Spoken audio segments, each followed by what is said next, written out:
Hi, இது நான் ஆசைப்பட்டுட்டு இருந்த ஒரு விஷயம். இதை நான் செய்யணும்னு நினைச்சேன், என்னால செய்ய முடியல, ஒரு சூழ்நிலைனால வந்து தள்ளி போயிருச்சு அப்படின்னு சொல்லிட்டு நீங்க ஜென்ரலா ஷேர் பண்ண ஒரு விஷயத்த உங்கள்கிட்ட இருந்தே அமைதியா கேட்டுக்கிட்டே இருந்துட்டு ஒருத்தவங்க அதை அப்படியே காப்பி பேஸ்ட் மாதிரி காப்பி அடிச்சு செஞ்ச உடனே உங்களுக்கு செம்ம காண்டாகுதுன்னா உங்களுக்கு தான் இந்த வீடியோ. ஆக்சுவலா அந்த மாதிரி வந்து ஒருத்தவங்க நீங்க யதார்த்தமா ஷேர் பண்ணிருப்பீங்க உங்க லைஃப் மூமெண்ட் பத்தி. இதெல்லாம் நான் ஆசைப்பட்டேங்க, கிடைக்காம போயிடுச்சு, இதெல்லாம் பண்ணணும்னு நினைச்சேங்க அப்படி இப்படின்னு.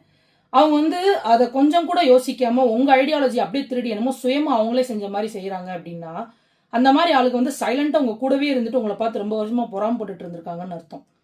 அந்த மாதிரி ஆளுகளை அந்த ஆழம் தெரியாம காலை விடுறது ஆர்வக்குளாருன்னா அது அவங்க தான். உதாரணத்துக்கு மகாபாரதம்ல அபிமன்யு அப்படின்னு சொல்லிட்டு ஒரு மிகப்பெரிய ஒரு போர் வீரர் இருப்பாரு. அவர் நல்லவர் தான். ஆனா ஒரு விஷயம் செய்வார், என்ன அப்படின்னா சக்கர வியூகத்துக்குள்ள போய் மாட்டிக்கிடுவார். வெளியில வர்றது எப்படின்னு அவருக்கு தெரியாது. அந்த சக்கர வியூகத்துல வந்து போர் அன்னைக்கு வந்து சண்டை போட்டு உள்ள போயிட்டு வெளியில வர தெரியாம கடைசி அவர் செத்தே போயிடுவார். இதுதான் அந்த ஆழம் தெரியாம காலை விட்டுறது. ஏன்னா இப்ப நீங்க ஆசைப்பட்ட ஒரு பாதை, அந்த பாதையில நடக்கணும் நீங்க ஆசைப்பட்டிருப்பீங்க. அதுல எவ்வளவு கல் இருக்கு, முள் இருக்கு, புதக்குழி இருக்கு, எல்லாமே நீங்க பாதி வரையும் போயிட்டு வந்தனால தெரியும். ஆனா அந்த பாதையில கொஞ்சம் கூட பயணிக்காத ஒருத்தவங்க உங்க பாதையில நடக்கணும், உங்க இடத்துக்கு வந்து அவங்க வரணும்னு ஆசைப்பட்டு செய்யறாங்கன்னா கண்டிப்பா அவங்க வந்து போறதுல ஒரு புதக்குழியில வந்து நிச்சயம் விழுவாங்க.